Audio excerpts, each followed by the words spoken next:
Another good week for the Pirates, and after taking care of business on a two-game business trip to our nation's capital and to Indianapolis, your Pirates are 5-1 in the Big East with a three-game homestand that begins Tuesday night against Rick Pitino and the Johnnies, and then this weekend another big ranked win opportunity against the Creighton Blue Jays. Welcome inside Hoist the Colors. I'm Tim Best. He's Pat Madden. So, I mean, let's just start right off the bat. That Georgetown game, Pat, you, in terms of predicting what could happen in that game, you could have not been more accurate. Watching that game, I mean, was it weird seeing all this prediction stuff coming to fruition? What were you thinking as all this was happening? I didn't want to be as right as I was because I was kind of hoping that they would do a little bit better job shutting down Jaden Epps.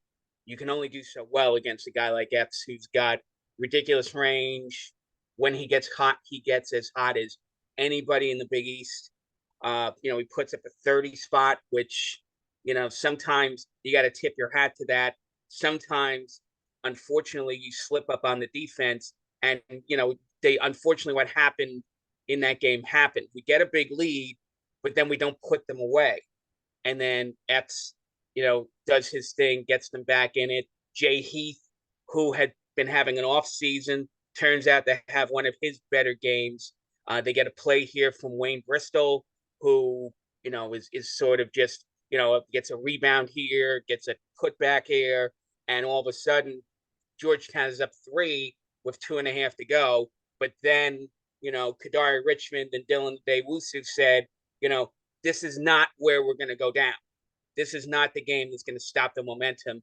And, Richmond became unstoppable, just getting whatever he wanted in the lane again in the last couple of minutes. And then Wusu maybe makes the play of the season when he strips Epps of the ball with 1:10, goes down for the running layup, gets the foul, hits the foul shot, and that sort of put Georgetown away, once and for all in that game. So I didn't want to nail it, but again, you sort of see that coming in part because how this team plays. You talked about sometimes they play down to the level of their competition, such as in the game against Monmouth, a little bit in the game against St. Peter's to start the season. But then, when it comes down to let's get the victory, Richmond takes over. And there's a reason why he's got to be the leader for Player of the Year because, he's just responsible for Seton Hall winning these games. Some of them they have no business winning. And it's funny enough, Kadary just notched another player of the week selection. And this time I know that, there was a little bit of like, oh, they just gave him that. But this one this week, he earned not only with, we'll get to the heroics against Butler, some of the grown man buckets he was getting, but particularly against Georgetown, scoring at will. Georgetown, with their personnel, they just didn't have an answer for him. And that's going to be the problem with a lot of these teams in the Big East. They're going to have a tough time finding an answer to deal with the physicality that Kadary brings and his size. Even on the defensive end, with him getting the amount of steals and the amount of havoc he creates, guarding against smaller guys because his wingspan, he can get out of those passing lanes more easily than guys like Devin Carter, Tyler Kolek, trying to think in this case, like Jaden Epps, Posh Alexander, who we'll talk about against Butler. That and one by Adewusu towards the end. I was so hyped for him because of the fact that, we were so high on him preseason. And then we see him regress in December and yelling, oh, we need Isaiah starting for him. And then he makes the kind of plays, putting his hand in the cookie jar, coming away with the cookies all clean, and then getting the bucket and one. By the way, the call was a little soft. I'm not 100% sure it was a foul. We got the call. I'm like, all right, I'll take it. Still and one. that we desperately needed that. And after going up 24-8, I'm like, we're gonna pummel these guys. Georgetown, they look cooked. But then I remembered what you had said. What if Georgetown wakes up, Seton Hall gets ice cold, and Georgetown makes it a game? And that's exactly what happened. And part of me is thinking, like, I'm one of these karma believers and having good juju, if you will, and having that, like, almost like pessimistic mindset creep in. I think it low key had an effect, as weird as it may sound, would have a weird effect on how that game ended up going for the next, you know, 30 minutes and change. So honestly, ugly. Wish it wasn't that close. But hey, a W is a W. You any night, especially on the road, you take that. With the lone exception being if you play close against DePaul, but that's a discussion for another time. We don't have to see him for another 2 weeks.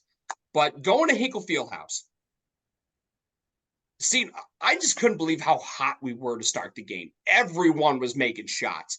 Adewusu got hot. Dre in his homecoming was hot. Kadary knocked down a three. We were like scoring at will, and we're up 8 at the break, scoring 45 points. I'm feeling really good about myself, and almost like the Georgetown game, I was almost feeling too good about ourselves. And then they start making shots because they didn't really do that. Well, early on they did, and then Seton Hall battened down the hatches defensively and held them under 40 in the first half. But then Butler started getting hot, and lo and behold, they make it a game. They are up at least 3 at one point in the second half, if I remember correctly. And it was almost like seeing the same game over again, but guess who shows up? Kadary Richmond, when it mattered most. So before we get to the big plays at the end of the game that I want to break down more in depth. What was your assessment of just seeing the kind of hot shooting and offense that we saw from the Pirates? Well, unfortunately, it was a tale of two halves. First half, they got anything they wanted. You know, everyone's hitting threes. Wusu hit a couple of threes. You mentioned Davis hit a couple of threes.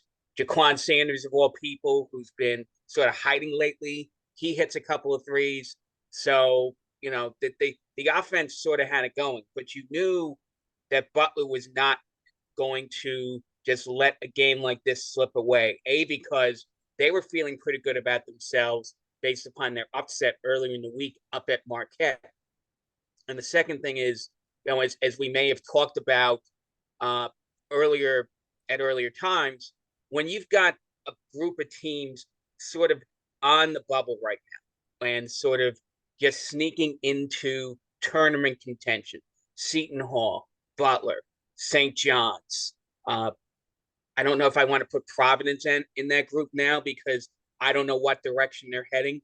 But these are the types of games when you're playing those types of teams who the win is good. Obviously, for Seton Hall, it's a quad one win.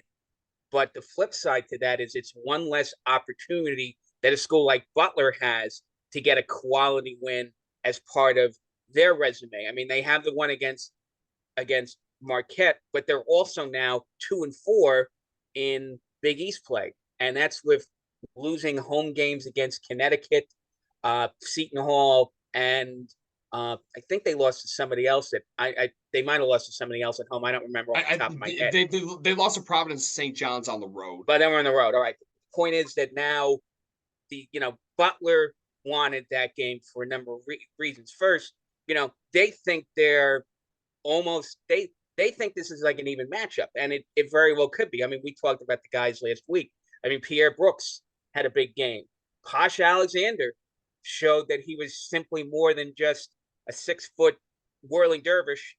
He showed his scoring chops in this game. And then they get better than expected offensive production from their two centers, Pierre Thomas and Andre Screen. And that's just sort of something where you knew that they were going to come out in the second half and make a run. The one thing Seton Hall was able to do, though, which I thought was important, was they played they played about 8 to 10 minutes in that second half, which were as bad as the 24 to 25 minutes in the middle of that Georgetown game. But they managed to find a way to stop the bleeding, in part because, Richmond made a couple of baskets, in part because the defense got a little bit better. They tightened the defense up a little bit. I think off camera we talked about, as much as Screen and Thomas scored in that game, this might have been the best defensive performance by Jaden Bediako in a Pirate uniform. 5 block shots. I think he had 6 rebounds in the game. I think Seton Hall had 12 blocks. 13. A lot of other players who, I think Wusu blocked the shot, Richmond blocked the shot, Davis blocked the shot. Sanders had 2 blocks. Sanders blocked. So, the fact is, that anytime Butler was trying to get inside to open up the opportunities for 3-point shooters. DJ Davis, who is, one of the better, more dangerous scorers in the Big East, was basically non-existent in that game because he was shut down by a combination of Alamir Dawes and Dylan Adewusu. And they just couldn't find open threes for Davis. I think Brooks just finds a way to get a shot. And Brooks had a good game for Butler. But as we said, the last few minutes belonged to Seton Hall. It belonged to Kadary Richmond driving the lane, getting whatever he wanted. And just, that's again, to get, it's a broken record, but to say, you don't get Big East Player of the Week twice by just, not winning games and not making the plays that you need for your team to stay near the top of the conference standings. So I remember thinking to myself, I was trying to find out what the name of the guy was that made a top of the key 3. He was a big, and I was couldn't remember his name, so I looked it up. Yeah, Bowden Kapke. He made a top of the key 3. I'm just like, what? Like, what the hell? I'm like, he makes that 3. He sends the Hinkle crowd into a frenzy, and I'm just thinking to myself, get a bucket on the other end of the court, bring the momentum down, bring the volume down a little bit in there, and go from there. And guess who rang the bell on the other end? Jaden Bediako. Because Jaden's not a kind of guy who's going to defend the 3 like that. And more importantly, I didn't even know Kapke could hit 3s.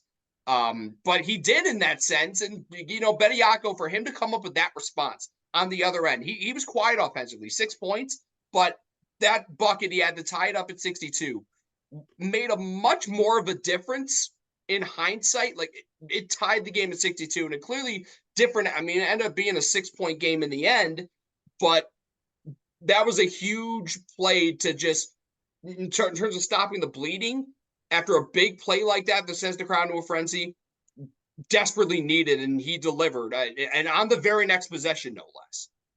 What's great about Bediako is I don't think he particularly looks at his stats. We know a lot of players who, they talk about, all I want to do is win the game.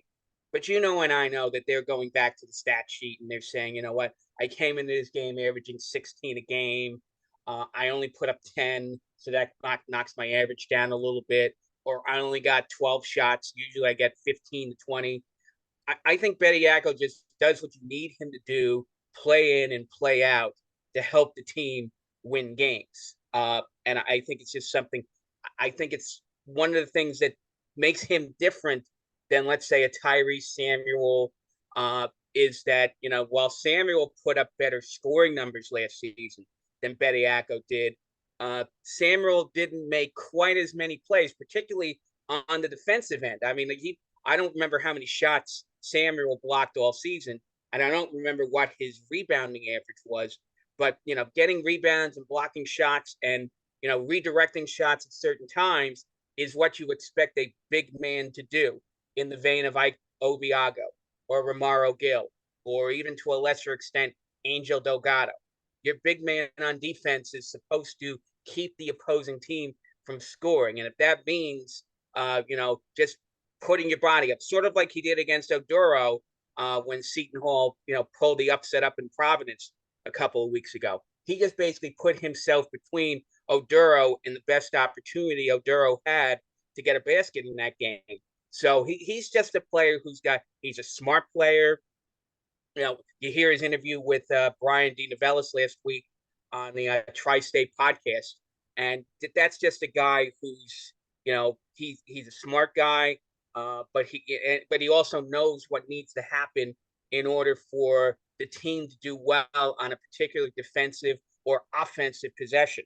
So that's the benefit of having a guy who, again, he's selfless, he's experienced, and he's got a high basketball IQ, which enables him to, make plays when you need him to make them. And speaking of making plays, Alamir Dawes had a tough day shooting from three. He was 0 for 4, but that circus shot he made to beat the shot clock, I think it tied it at 72 or something like that.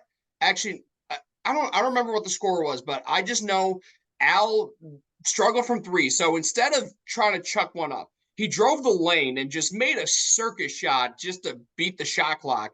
And as he was putting it up, I'm like, this is off balance, doesn't look good. And then it drops. I'm like, oh, like that's a winning play, and that shows how much Al has matured as a player. And it's been almost like night and day, where if he's not getting his threes like back in November, he would just keep shooting until it went in, and that would be a hindrance to this team. But instead, he realized that my 3-point shot's not falling. Let me drive to the hoop, and that was a grown man bucket for the smallest guy that gets significant minutes for this team, and he did it through contact, and that my respect has grown for Al a lot throughout the year, but it went up another level, knowing with that context of struggling from three and then driving the lane and finishing against two defenders through contact to make it a big play and give Seton more of a chance to come out of Hinkle with a win. Well, and the other thing you got to think about for a guy like Dawes is let's look at a couple of players who it's not exactly fair to compare Dawes to, but let's talk about their mentality when they played on the court. First of all, is Shaheen Holloway himself. There were nights when Holloway was a player where he's playing the point guard. He's trying to make passes inside, and the guys on the inside don't know what to do when they're getting thrown a 50-mile-per-hour fastball in the middle of the lane. So there's nights where Holloway's getting frustrated, but then Holloway realizes, okay, maybe instead of trying to force feed guys inside, I'm going to take a jump shot, or I'm going to drive the lane myself and try to make winning plays. And then the second player who we've seen in recent years, and again, this is not it, on the one hand, it's not a fair comparison, but there's a lot of similarities between Alamir Dawes' game and Miles Powell's game, in a sense that there were nights Powell struggled from 3-point, particularly his senior season. After he went down with his ankle and/or knee injuries, he didn't shoot the three very well in Big East play. But those are the nights when Powell said, instead of, I don't have to hit 6 or 7 threes to win the game. I'm going to drive the lane. I'm going to get myself on the foul line. I'm going to score. I'm going to find a way just to score to keep Seton Hall doing what they're supposed to be doing. In a lot of sense, those are the types of plays that Dawes is making, on sort of a smaller scale, because obviously, Richmond is the man. And obviously then you get contributions from Dre Davis and Wusu, and to a lesser extent, Betty Acko and Coleman. But then there's the time where, okay, I've got to get the ball and I've got to get in the lane and either hit a basket or get fouled. And then there are the late moments of the game, when Seton Hall maybe is up a possession with like in the last minute, and he makes an effort to go out to get the inbound passes in those tough situations, knowing he gets fouled, and he's shooting 90% from the line for the season. I think he missed one late on Saturday. But I mean, yeah, that might have been right. That might have been the first time, and they were up by 4, so it wasn't a fatal mistake. It wasn't a mistake which allowed Butler to run down and tie the score, take the lead. But more often than not this season, when he's had to, Dawes has been a rock on the line. You know, one of the best foul shooters in the Big East. You know, when you're over 90%. So in that sense, you know, Dawes is making a point to help the team win games, particularly when he's having an off night like he did Saturday night from the outside personally. So, I mean, let's get to the climax of the game. Kadary with the ball in his hands, the right person with the ball. And I don't want to listen. Was there contact on his drive to the basket? Yes. But if you really think that the refs are going to call a charge that late in the game in a tie game, I mean, let's coming from an official himself. That's just not going to happen, especially in a more physical conference like the Big East. I'm any Butler fans that see or hear this, sorry but not sorry. That like that's just not, that whistle's just not going to come. But for Kadar to get that grown man bucket, like now they know down the stretch, they know get the ball to Kadari. And to quote Doug Collins from like I think it was the '89 Eastern Conference Finals after Michael Jordan won Game 3 for the Bulls, and this is right before the Jordan rules were implemented by Chuck Daly. In the post-game press conference, Doug Collins told everyone, "quote You know, going to give the ball to Michael. Everybody just get the fuck out of the way." His actual words. I'm not like hyperbolizing. He said, "Get the fuck out of the way" over the mic in front of all those reporters. Like that. Basically, that's exactly what happened. Get the ball to Kadari. Everyone just get the fuck out of the way because whoever's guarding him, unless you put a bigger guy on him, he's gonna have the physical and height advantage over him, and that's exactly what happened on that play where he gets that bucket to make it. I think it put him ahead 74-72. But you clearly Seton Hall now knows if they get in that situation where they need a big bucket to take the lead or put the game away in the final minute, now they have the contingency plan, and it's like all reliable. Kadari Richmond is all reliable, and I'm just really glad that we're finally seeing Kadari be the player that he is. And not only that, I knew he had all Big East caliber talent. But now we're talking about him not only as an all Big East first teamer. I know it might be early and I may be jumping the gun, but right now, he looks like the Big East player of the year. Well, he would win the award if they gave it today. Right. Obviously, they're not giving it today. They're giving it in about 7 weeks when the regular season's over, heading into the tournament. I think the other thing that you have going on with Richmond is that Holloway knows his game uh, more than he did even last season. Uh, I think, you know, last season he had to learn almost everybody in his roster not named Casey Nadefo. He had to learn Dawes. He had to learn Davis. He had to learn some of the other guys on the team last season. Now that he's had the opportunity to work with Kadari Richmond for 2 years, now he's more he's now in the same wavelength mentally as Richmond. You know, one thing you don't hear as much in the press conferences is you don't hear the frustration that he expressed with Richmond. I wish that guy would, you know, work a little harder in practice. I wish that guy wouldn't take plays off. I wish that guy knew how good he could be. And now fast forward to January of 2024, as opposed to what you would hear in January of 2023. And now it's just a matter of, you know, I know what to expect. I know to expect from Kadary in these or Cooks in these big spots. I know what his game is, so I have the confidence. You know, and it's just it's if he has that one night where he doesn't get it done, you know, Holloway's not going to just throw him under the bus and say, you know, he's not going to say the same things he said last year. I think he might just chalk it up to one of these days, one of those floaters down the lane or one of those running layups is just not going to fall in a big spot. You know, unfortunately, the law of averages happens. And, you know, he's going to have that one time when the magic's just not there because, you know, nobody can be perfect. Nobody can be perfect. Richmond's been as close to automatic as we've seen in a while. But, you know, he's going to have one of those nights where we're down one in the closing seconds, and he just doesn't get the right shot off, and the other team sneaks out of someplace with a victory. But at least this year, when he makes that mistake, his coach isn't going to say, his coach isn't going to badmouth him, or he's not going to get a lot of abuse from Holloway. Now I think that Holloway has a lot more confidence. It's given Richmond more confidence to do what he has to do out there, particularly in these, in these win or lose situations late in games. Now let's talk about this pivotal 3-game homestand, shall we? It starts with students get back on campus today, and classes begin tomorrow. So the first day of classes for the spring semester coincides with the first home game in this 3-game homestand against St. John's. I know we talked about it with Bluebeard Army President JT Nordenson.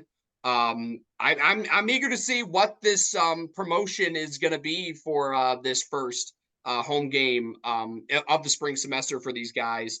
But to go up against St. John's and Rick Pitino, who were oh so close to leaving Omaha with a huge win, it would have been a lot cooler if this game had both of these teams at 5-1 in the league, and the winner still being in first place at the end of the night. But you still look at St. John's; they're still 4-2 in the league. They have the same overall record as Seton Hall, 12-5. And after St. John's kind of started off, you're looking around, you're like, they're all right, but they're not everything they were made out to be. And now they're looking like everything they were made out to be, because they almost left Omaha with their first win in the CHI Health Center in 5 years. The throwback to the last year of the Chris Mullen era. Sorry, St. John's fans who are getting PTSD if they're watching this right now. But I'm telling you, I think these teams are on equal footing. I mean, this is going to be as tight of a matchup as you could possibly get. And it's going to be heated because you got the two, metropolitan teams in the Big East going at each other. What's your outlook on the matchup as a whole?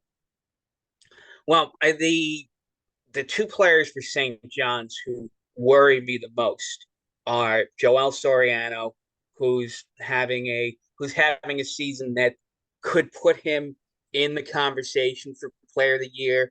He's not racking up as many double doubles as he did last season, but his scoring has gone to an even higher level than we thought it was going to be, and his defense has improved a little bit.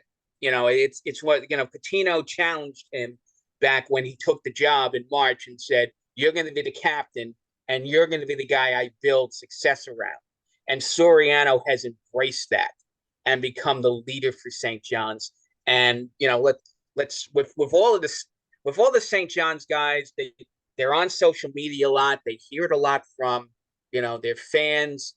They know how much their fan base wants to win this game.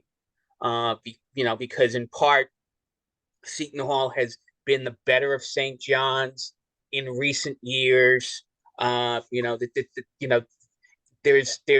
if you want to go back to 4 years ago, the last year of the Mullen era, there's the infamous, what was the name of that ref? Mike Reynolds. The referee who Reynolds is, who is the referee who the infamous inadvertent whistle that stopped the clock. They still mention the Seton Hall screw job. And there's a couple of other games that stick in the craw of St. John's fans in terms of, so Soriano and the guys all know what they know, that the fans want this badly. They know in effect that Pitino wants this badly, because it's one thing to beat Creighton, and it's another thing to beat. I mean, they really got excited when they beat Villanova a week and a half ago, because it was the first time they had won in the Pavilion in 30 years, and they figured that was the one thing that all their mediocre coaches for 30 years hadn't done before. So this is another, all right, can you finally stem the tide? Because Seton Hall has owned us in the last, let's say, Seton Hall has owned us since the realignment 10 years ago. Seton Hall has won a Big East tournament Seton Hall has won a regular season title. Seton Hall has been to five or six NCAA tournaments in those 10 years, whereas St. John's has only had to settle for two tournament appearances and hasn't been in a Big East tournament semifinal for more than 20 years. Yeah, 2000. The second player who worries me for St. John's is Darius Jenkins, who it just seems like every time you hear about St. John's winning a game, uh, to maybe not the same extent you hear it from Richmond, hear it about Richmond, but you always hear Jenkins made this shot with a minute to go. Jenkins made this good defensive stop on the last possession. Jenkins made this good drive and found Soriano or found Jordan Dingle for a big basket down the stretch. I mean, it's no accident that Rick Pitino brought in Darius Jenkins, who nobody had heard of Darius Jenkins 3 years ago. He was playing JUCO ball down in Texas, just sort of totally under the radar. And Pitino scouts him out, brings him to Iona. He plays really well at Iona. And then when Pitino decides he's going to rebuild his roster, one of the first guys he goes after to come in is Darius Jenkins.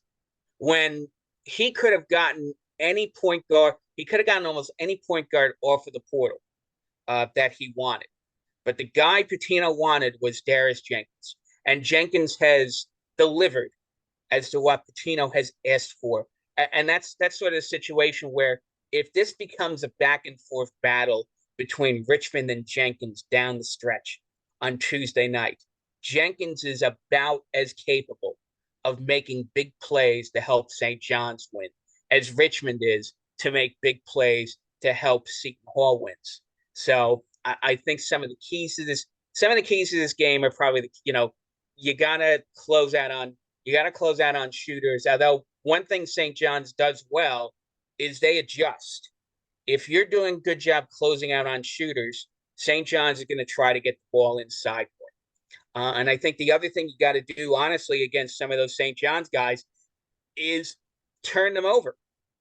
Use the quick hands of Wusu and Coleman and Dawes and Richmond and even Jaquan Sanders. Use the quick hands of our guards and our forwards to get turnovers, get some easy baskets on the other end. And that way you get a working margin against the St. John's team, again, who, sure, they have a couple of guys who can, hit a three big pointer. I mean, we haven't seen the best of Jordan Dingle yet. Mm-hmm. But we know from what Dingle did at Pennsylvania for 3 seasons that Dingle can go off and score, 20, 25 points on any given night. We don't know how healthy Chris Ledlam is, but we know Ledlam's reputation at Harvard and even some of the stuff that he did earlier in the season for St. John's, where he's capable of putting up a double-double. And then there's R.J. Luis, who has only played 5 or 6 games, but in those 5 or 6 games, Luis has shown a capability of scoring the basketball. So they have a lot of weapons out there who, can make life difficult. It's up to Seton Hall to put the same defensive mentality that they had, particularly later in the game against Butler, who we know they had a bunch of guys who could score the basket at will if they wanted to. You got to put the same mentality about get a stop, get a steal if you have to. Do whatever it takes to throw St. John's out of its rhythm. And I think that's going to be the key to getting a working margin against a team like St. John's, and not maybe give them an opportunity to pull some late minute dramatics, which they're about as capable of doing as Seton Hall is. So if you remember the last time these two teams met, it was at Carnesecca Arena towards the end of January of last season. In that game, Jaquan Sanders had a breakout performance. He hit several big threes. St. John's got up early and Shaw went to the bench, and the guy who responded the most off the bench was Sanders. He made several big 3-pointers, kind of along the same lines, but to a much greater extent than he did against Butler this past Saturday. And then Alamir Dawes just went into video game mode and just hit three after three after three at will in the second half that allowed Seton Hall not only to win the game, but pull away and win by double digits out of Carnesecca. The one guy I'm looking at, let's not talk, let's address the elephant in the room. The revenge game, if you will, even though he might not admit it on camera to any reporters, this is a revenge game for Dylan Adewusu, because in this case, actually, it has some merit to it because Rick Pitino didn't want him on the roster with that huge overhaul. So for Dylan Adewusu to quote Michael Jordan in The Last Dance, it became personal. Like this is personal. So he's gonna. There's what I'm trying to think of the right words with him. I know he's capable of having a big game and playing really well and being driven. But if he's gonna be playing with, that kind of fire, he's gonna be playing with a controlled rage, if you will. Because I know he's gonna be angry and pissed off, and he still is that Pitino didn't want him on the roster for this season. So he's got to channel that anger and energy in a controlled way to prove Rick and those guys wrong. So I don't expect him to have a monster game like he did, like Kadary did, like Kadary has had on so many occasions, and kind of like he did against Providence, where he put up a double in a massive upset, or even get, who knows? It would be poetic if he kind of made a play along the lines like he did against Georgetown, where he gets a crucial steal in the final minute and a huge bucket on the other end that ends up icing the game. It would be so apropos and poetic that could be the storyline at the very end of the game. Like Seton Hall wins the game because a former St. John's guy makes the big play to put the game away.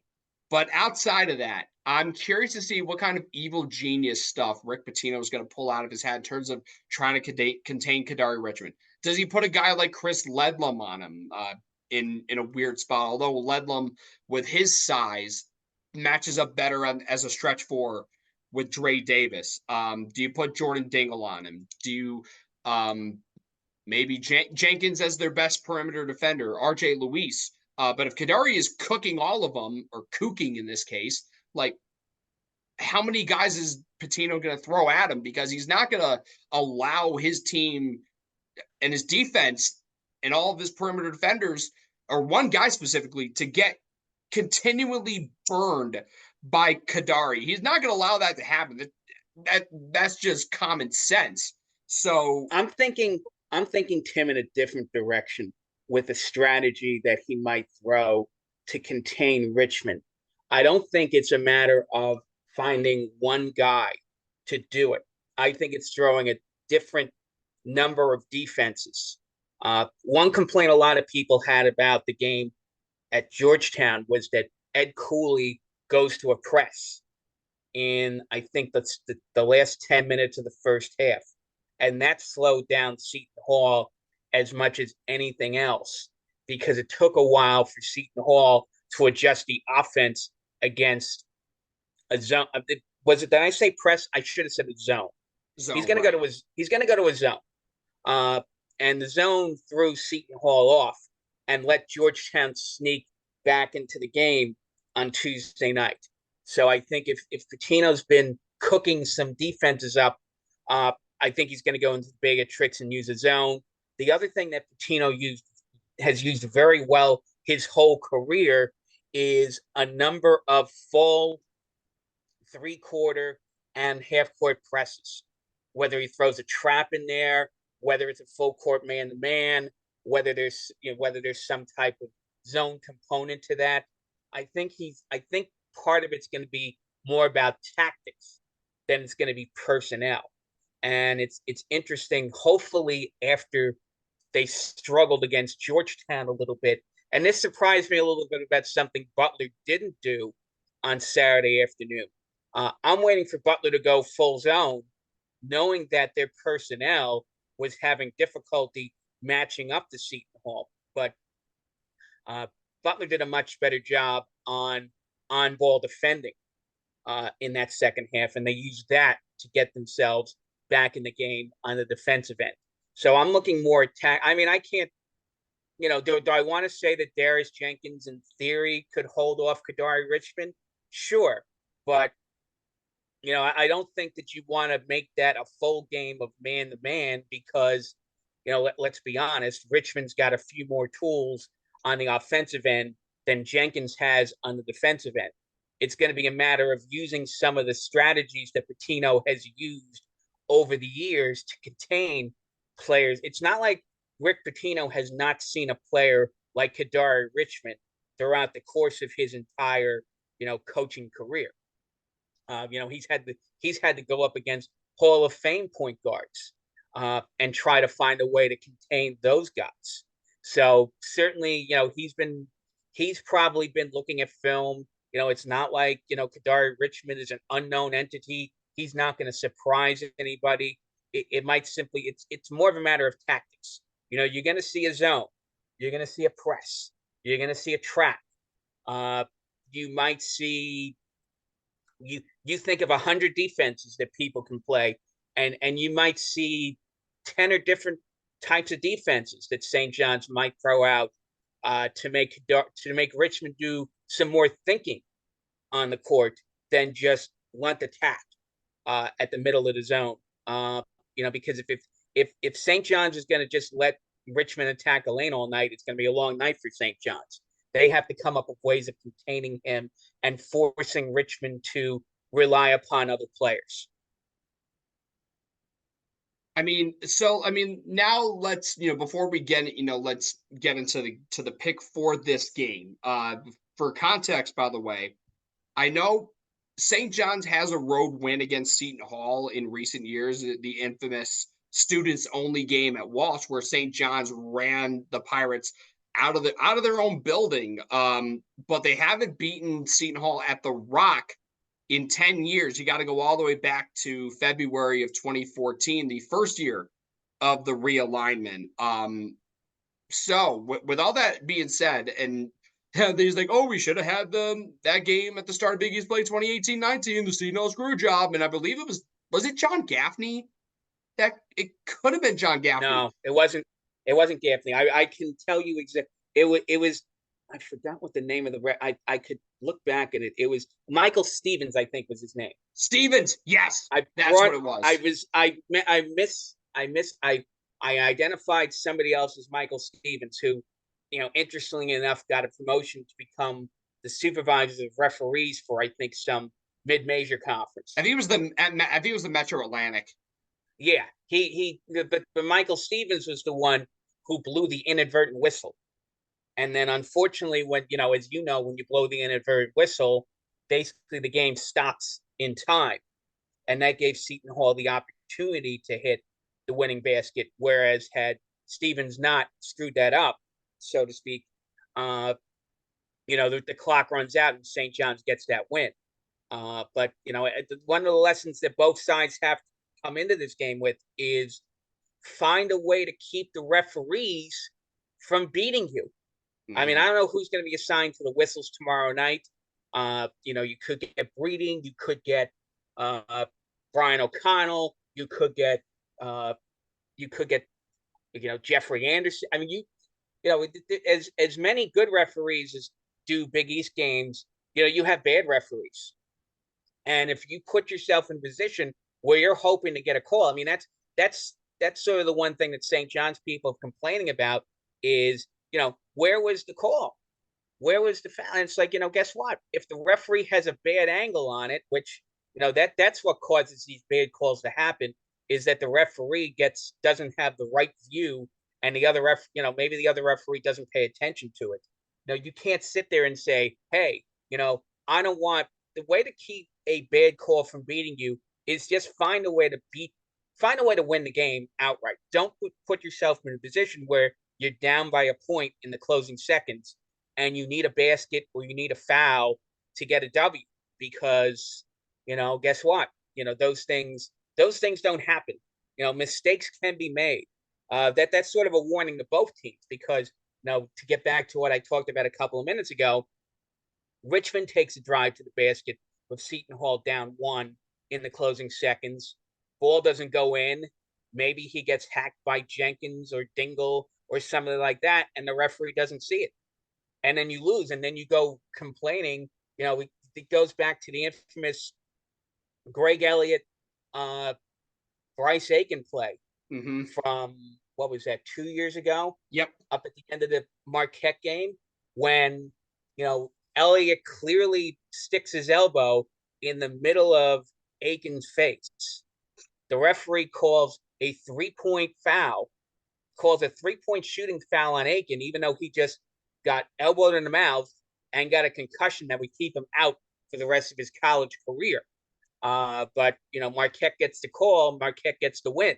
So don't put yourself in a position where you allow a referee to beat you, because unfortunately we're seeing time and time again, and you've probably talk about this on the Igloo till you blew in the face. We've seen this time and time again with the James Breedings and the Jeffrey Andersons and the Brian O'Connells of this world make a call you don't like, and you lose a game. So uh, that's sort of the mindset you got to have, going into this game, is find a way to just beat the opponent. And I think if Seton Hall does, if Bediako does as good a job containing Soriano as he had against some of the other big men he's played earlier in this season, that eliminates one part of the equation. The other part of the equation is that you've got to find a way to contain Darius Jenkins, and that's probably where Dylan Adewusu comes into play, and that's actually a perfect metaphor to this matchup, because here's a guy who Rick Pitino doesn't trust in Wusu against a guy who he might as well be the co-captain at St. John's in Darius Jenkins. So this is sort of the ultimate test event against a guy who Pitino has propped up the last 3 years to be the man, against the guy who Pitino kicked at a curb last March in Wusu. Ultimate game prediction. I think Seton Hall wins. St. John's, this is going to be another one of these closely contested games. I don't know if it's going to go down to the wire, like their game in Omaha did. But history and numbers don't lie. I think Seton Hall will win the game because of the fact that for some reason St. John's has a tough time winning at the Rock. Maybe if they, specifically the fans, if they focus more of the energy on, trying to win the game on the court rather than complaining about open the upper deck, raise the curtain, like Connecticut and Carnesecca. I'm sorry, like I'm that like with Rutgers fans, like sorry, not sorry. That's not gonna happen today unless it draws enough, like it did. I think it was the CBS game a few years ago in 2020, and Bob Lee's retirement party specifically. I remember being there for that. And by the way, I just realized too. You talk about the Bryce Aiken. He fouled Greg Elliott because his face hit his elbow, so that's a defensive foul. That happened 2 years. That happened 2 years ago today. And who was the ref on that call? James Breeding.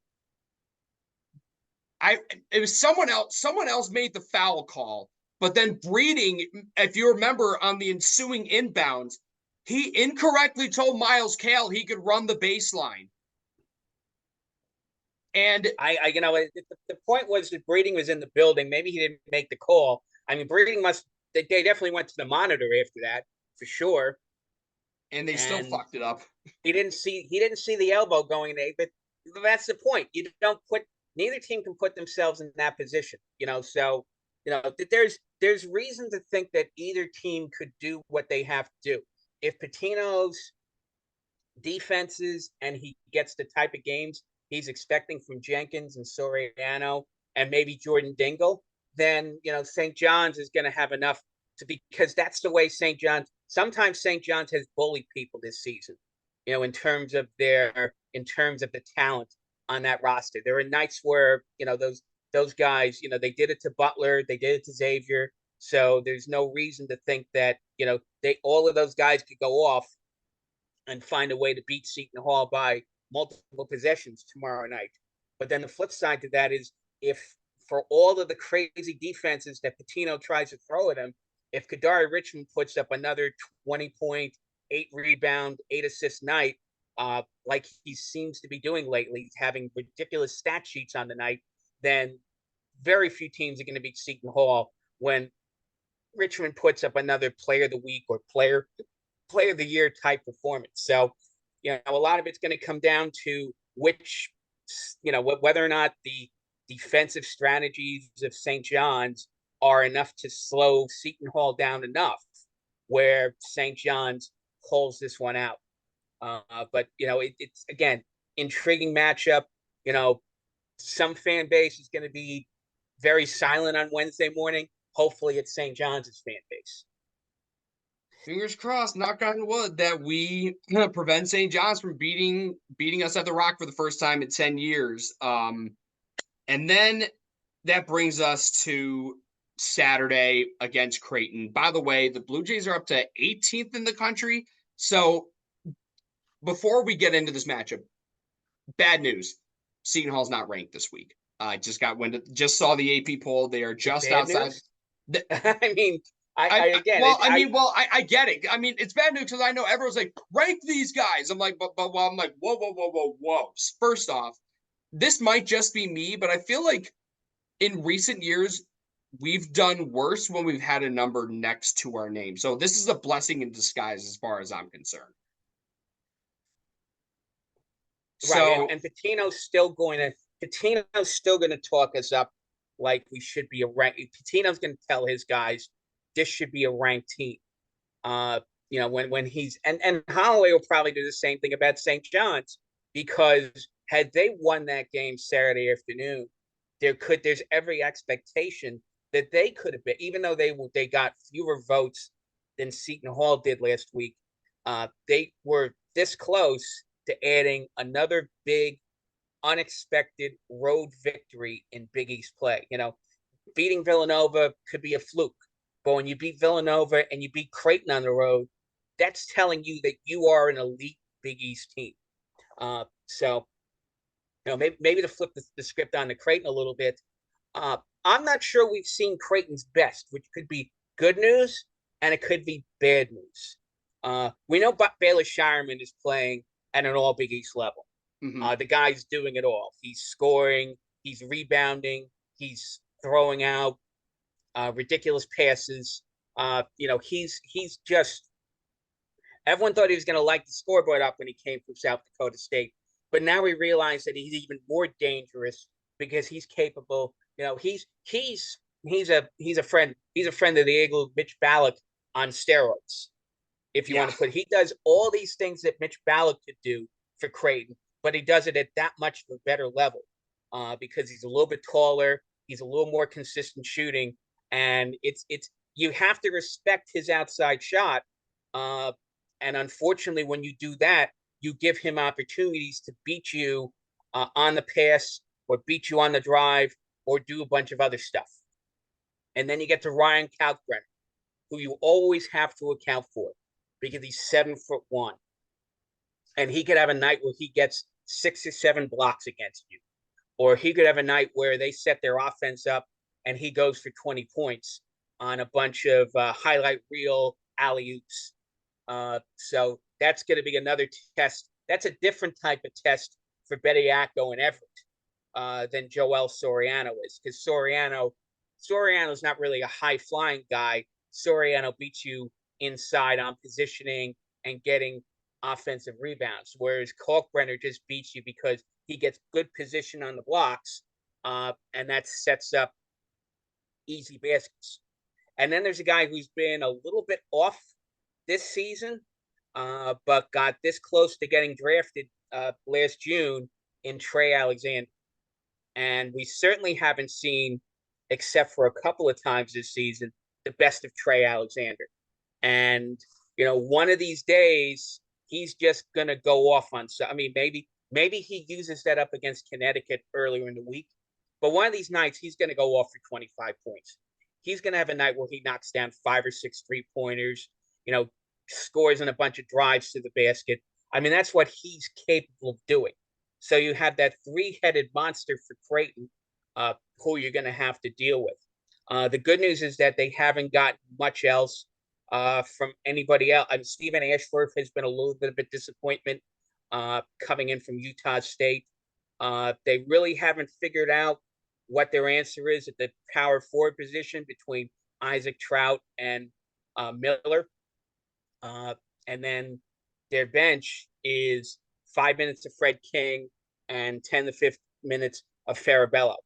So they go about 7 or 8 deep, but even then, they're not getting a heck of a lot of bench production. So really, you contain Alexander, you contain Kalkbrenner, you did the best you can against Shireman, and that's been the strategy for teams to beat Creighton, this including Villanova and including Marquette 2 weeks ago. You find a way to contain Big Three and don't let them all go off on the same night. And then you do what you have to do on the Creighton's defense is still pretty good. It's not as good as it's been in other seasons. And again, what's Greg McDermott going to do to slow down Richmond? Uh, Alexander's a nice athlete at 6'4", but he's not really the type. I think that on paper, Richmond shouldn't have a big problem doing what he wants to do against Alexander. So he's going to need a lot of help from Kalkbrenner. He's probably going to need help from Baylor Shireman. He's going to need to find something defensively out of either Trout or Miller at some point to slow Richmond down. And then what's their answer for Alamir Dawes? Again, Ashworth's a good athlete, but Ashworth's also 6'1", and Ashworth hasn't impressed too many people with his defensive ability. So that's a good matchup for Alamir Dawes to take on Stephen Ashworth of Creighton. And then you got Davis and Wusu, who, one of them is going to be Shireman's assignment defensively. But again, maybe you take advantage of the fact that Shireman, as many strengths as he has, rebounding, passing, and shooting, he's also not a great athlete. So that's something where maybe you just attack a Baylor Shireman and you force Shireman to play some man-to-man defense against you. And again, that's the one thing. The other thing that always scares you about Creighton, and to get back to something I said a minute ago, is that sometimes Ryan Kalkbrenner can erase their defensive mistakes. But maybe you make sure, but that's the one thing. No big man since the USC game has totally contained Seton Hall. So, maybe hopefully they find a way to be creative enough scoring wise, hitting some mid-range jumpers that Kalkbrenner's not a factor on the defensive end. I mean, even though he hasn't been as good as he's been in past years, he still has the defensive tools that got him Defensive Player of the Year 2 years in a row. So that's still a guy who can go off, block 6 or 7 shots, and be the difference, particularly if it's a close game on Saturday afternoon. So with Kalk, he's been historically below average against Seton Hall. I don't know why that is, because he's clearly taller than any guy Seton Hall is going to roll out there on Saturday. And then in, let's see, 2021, his freshman year, he went up against Obiagu, which I don't think would have made that much of a difference. I think was Ike there in 2022? Maybe? Yes, Ike was there in 2022. So he went up against Ike that year, and he struggled in those games. Last year, Shireman killed Seton Hall because he made some bombs from three-point range. And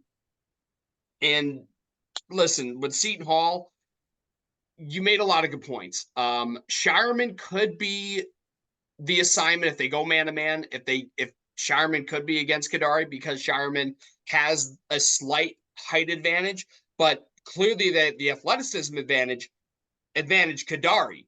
And Shireman is low-key kind of a defensive liability. The matchup at the 4 intrigues me because Dre is, a very athletic, solid 4, and he can defend out in the perimeter against a guy like Mason Miller, who is actually in 15 games, he's shooting 50% from 3. He's got a weird shot, but it doesn't matter how weird her shot is if it's going in, right? And he's also the son of former NBA champion Mike Miller, who helped lead Florida to a Final Four back in the year 2000. Ironically, the last year Seton Hall made the Sweet 16, led by, of course, Shaheen Holloway. A lot of layers to this, actually. I think Trey Alexander is probably going to be the matchup assignment against Kadary. And Coach Mack is going to throw anything and everything defensively against Seton Hall to avoid having to deal with one-on-one matchups with Kadary, which is probably for the best. Now you worry with Seton Hall. Alamir Dawes, he's shot much better from three at home. Does he keep that trend going in this game and also against St. John's as well this week? And the other thing, Creighton, this is the second leg of a road trip because they get UConn, who's now the new number one team in the country, Wednesday night out in the Nutmeg State. If I'm pretty sure, yeah, they're the Nutmeg State, right? Yeah, that Yes. sounds okay. Good. I did not want to get that wrong and offend anyone in Connecticut, so dodged a bullet They there. also call them the Constitution State, if you will, because I think it was the first state that signed the Constitution. But yeah, there's a couple of nicknames for Connecticut, but Nutmeg State's what they're most known for. Yeah, they got that road trip, and who knows what they have left when they play Connecticut, because A, they play Connecticut very well. B, they're going to be fired up for it because obviously Connecticut's number one, and this is a spot where a lot of people early in this Big East season have slept on Creighton, frankly, because they go off to the 1-2 start in conference play. But now they're starting to feel a little bit better about themselves, particularly the way they won that game on Saturday afternoon against St. John's, when St. John's had them down in the closing minutes, and they managed to do what they had to do to come back in that game. So, and this was about the time, I think it was last season, when Creighton got off to I forgot when Creighton hit a little bit of a slide, and then they got their momentum back in time for the NCAA tournament.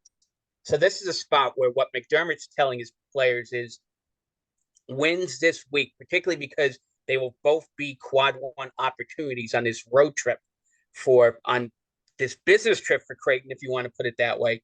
2 quad one opportunities, 2 games that are going to be pretty high profile because, Connecticut's number one and Seton Hall is the hottest surprise in the Big East this season. So, they're gonna want these wins. Maybe not because they need them in the sense that this is the difference between making an NCAA tournament or not, but this is about getting a good seed and staying in the Big East race, because right now Creighton's only a game back of Seton Hall and Connecticut tied at the top of the league. So, if they take care of business this week, they are guaranteed to be no worse than tied for the lead. Well, no, that's not true, because Villanova could win their 2 games this week and be in first place. But at least they put themselves in a position where they are still a major contender for the Big East regular season title with 2 wins this week. But if they leave the East Coast with 2 losses, they will be noticeably be behind the 8 ball. And if you fall 2 or 3 games behind, let's say, Connecticut in the race for the regular season title, you're probably not making that up. In terms of the game pick, man, I am so conflicted because 2 years ago, Creighton had this similar road trip where they started off at UConn and got a big road win. And then they came to the Rock on a Friday night. And this is the very first game with those beautiful, sexy gray jerseys. And Seton Hall pummeled them. Like, it's almost like deja vu. I don't think Creighton's going to beat number one UConn up. I don't know if it's at Gamble or XL. I just don't see them winning regardless. But they're going to want to, they know this is a business trip. They want to get at least a split. And no matter who you beat, it's going to do you good. Although they think, if you lose to UConn, nothing to be ashamed about. If you lose to Seton Hall, clearly that's the greater of the two evils, especially if you lose both of those games. So I think if Creighton loses to UConn, there's going to be more incentive for them to win at the Rock. Um, Even if they beat them, they'll have more incentive to win. But I don't think they're going to come out as strongly as they will against Seton Hall than they will against UConn. At least that's my perspective on the issue. But with that This said, this is this is a game where we might find out how much they really miss Ryan Nemhart and Arthur Kaluma because they were clearly a better team than we were last season, without a doubt. Even though we stayed in it, we got blown out in Omaha, and then we were in it till the closing minutes. But again, that group, uh, that was an Elite Eight team last season with Nemhard and Kaluma, and there are things that are still missing. Again, Ashworth's not playing on the level that Nemhard did last season, and as disappointing as a lot of Creighton fans were in the ultimate conclusion of Arthur Kaluma's career, Kaluma was still capable of hitting a shot when he had to, getting a rebound when he had to, getting a steal when he had to. Kaluma still has, NBA talent. Uh, you know, Isaac Trout and Miller, good players as they are not at Arthur Kaluma's level. So this is the type of game where maybe if a Dre Davis has a big game, you do notice that maybe Davis wouldn't have been as good against Kaluma. Maybe Kaluma gives because Kaluma was a big guy. Kaluma was a legitimate stretch for power forward.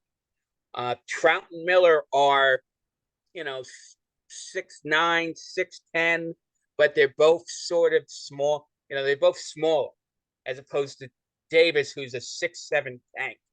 So, Davis could find his way to overpower Trout and Miller, and maybe force Baylor Shireman, which then gives Dylan Adewusu the opportunity to attack, or Isaiah Coleman the opportunity to attack Trout and Miller and exploit some of the weaker links on the Creighton defense.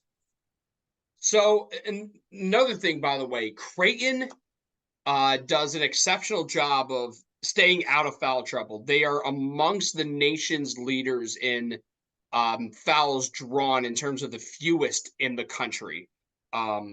So don't expect to get Creighton in foul trouble unless Creighton lacks discipline, which a lot more often than not they are disciplined. So don't expect that to happen. And then with that in mind, going up against Kalkbrenner, Bediako needs to continue showing that, fearless mentality against these great bigs in the conference. And Kalkbrenner is arguably his biggest test, literally and figuratively.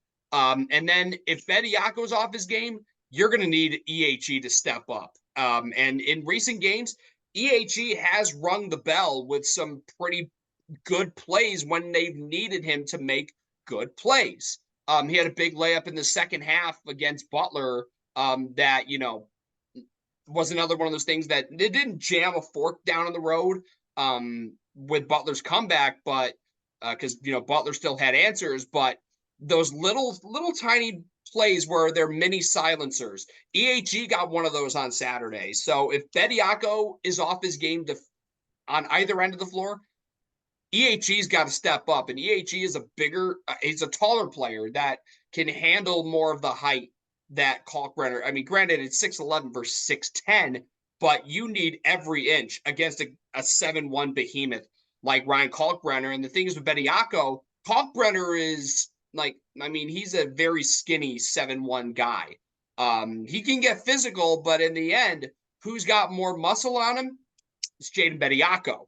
So Bediako's got to just do what he does best, bully guys down low, be a tree on defense, keep those hands straight up like he did against foul trouble. Stay out of foul trouble, thank you, because you don't want to get into that situation where you got to go to EHE early if Bediako gets into foul trouble, picking up 2 fouls in, let's just say, the first 10 minutes of the ball game. Like, you can't allow that to happen. And then the bench, That's another big thing. The bench has to come to play. You need a couple buckets from Isaiah Coleman. You need at least, if Jaquan Sanders gets a wide open look, you got to get him to knock down a three, at least 1 3. I think that's a fair goal for him. You want to get everything you possibly can out of your bench. So EHE, Isaiah, and Sanders, they gotta come to play. Get at least a bucket, but also defend well and contest. Creighton's going to let it fly. That's been their mantra since day one, since Greg McDermott arrived in Omaha. Hand down, man down. You got to keep your hand in the air contesting every single shot that Creighton throws at you. Even against a guy like Ashworth, who is nowhere near the level he's shooting at when he was at Utah State. Trey Alexander can knock him down when needed. Baylor Shireman can be a microwave, and he's got limitless range almost, and we saw that firsthand when he played at the Rock last season. So, in order for Seton Hall to win this game, you gotta either defend well enough or pray to God that Creighton's not going to shoot well. Whether that be because they're just not hitting or because you're defending the three that well. And then on top of that, you got to get bench production. Kadary's got to get his bag, and you got to get that supplemental scoring, getting a couple threes from Dawes. If he's not getting his threes, do what he did against Butler, drive and attack the paint, and try to get to the line somehow, because Dawes is almost automatic from the free throw line. And if he goes to the line for 2 shots, there's a very good chance that he's going to get you those 2 points. Those 2 points will go a long way against a team like Creighton, who can light it up against anybody. Actually, the whole team needs to find a way to get to the line, because one of the strengths Seton Hall has had this season, as opposed to other seasons, has been foul shooting. What Seton Hall shooting, like 76, 77% from the line on the season, which is, that sounds about right. And they were 10 for 11 on Saturday. I mean, the point is that they've been, you've got all between Wusu, Davis, Dawes, and Richmond. All of them are shooting above 70% from the foul line. And even Bediako is a better than you expect shooter from the line. Everett's a pretty good shooter from the foul line. So everybody on Seton Hall is either at or above average from the foul line. And you say, hey, Creighton's good at keeping opponents from getting to the foul line. But the flip side is, how many teams is Creighton playing against that are forcing the issue, so to speak? I mean, that's one thing the St. John's fans complain about, which is that the difference in the number of foul shots taken on Saturday afternoon was 21-8. But then look at the way the game was played. How often did St. John's force the issue against the Creighton defense, as opposed to what Seton Hall's going to do? Davis is going to attack. Dawes is going to attack. Richmond's going to attack. Wusu's going to attack. You're going to have to deal with Bediako down low, heading towards the basket. So Seton Hall just goes after you on the inside, as tough as anybody in the Big East is. So it's this irresistible force of Seton Hall attacking the basket against the immovable object, which is Creighton managing to play their good defense, and something has to give. And maybe if you get the right referees, or the referees are calling the game a certain way, Seton Hall is going to get those points from the foul line. And I just looked it up. So Seton Hall is averaging around 18 free throw attempts per game. That's got to be amongst the leaders in the Big East. So if they can get to the line and they're knocking down those free throws as expected, that's going to make a big difference. And they're shooting, as I looked it up, 76.6% from the free throw line. That's a really solid number. And trust me, you and I, we've seen Seton Hall teams that have been very bad from the free throw line over the years. So I really am hopeful that they're going to go 2-0 this week. I'll gladly take a 1-1 week, because St. John's, I think they will win that game, but Creighton's going to be a much tougher task, because they started off losing those first 2 Big East games against Villanova and Marquette, and they've rattled off 4 straight, and they're going to come in playing with a chip on their shoulder, regardless of what happens against UConn on Wednesday. So I hate to say it, I really believe Seton Hall can win this game. But part of me is thinking that I think Creighton's going to end up pulling it out. It's going to be a close game. Seton Hall's going to keep playing well. They're going to play their asses off for 40 minutes. They will not relent. And Creighton, I just think Creighton might have too much firepower in the artillery to steal one at the Rock. I just look at it as, and this is a funny thing we talked about. We talked about this when we were going into conference play. They are winnable games. Didn't think we would say that about Creighton 4 weeks ago, but the way that Seton Hall has played, the way that Holloway has this thing figured out, the way Richmond is playing like a man possessed, uh, you know, these are winnable games, and this is the thing where if Seton Hall, again, you might want to say, well, Georgetown and Butler are lower half Big East teams, whereas St. John's and Creighton are upper half Big East teams. But in terms of the matchups on paper, it's clear that if everyone on Seton Hall does what they're capable of doing, if Richmond dominates in the paint, if Bediako contains Soriano and Kalkbrenner, if you get the scoring from Davis, Dawes, and the plays or two you need from Wusu in each of these games, Seton Hall comes out with 2 wins this week. And then the pollsters will have nothing to do but rank us. The bracketologists will have nothing to do but put us up in the 5 or 6 seed range. The net goes up. Everything that the Seton Hall fans have been like, why aren't we ranked? Why is our net 66? Why are we basically just last team in or 9 or 10 seed in the bracket? Win 2 games like the 2 you have this week, and all of those things take care of themselves. So I think that's the mentality. And Holloway's probably given the mentality that whole year. Think about what's in front of you. What's in front of you is, as we speak on Monday afternoon, what's in front of you is St. John's at the Rock in what's going to be a pumped up environment against one of the greatest coaches in the history of basketball. So that's what's in front of you on Tuesday.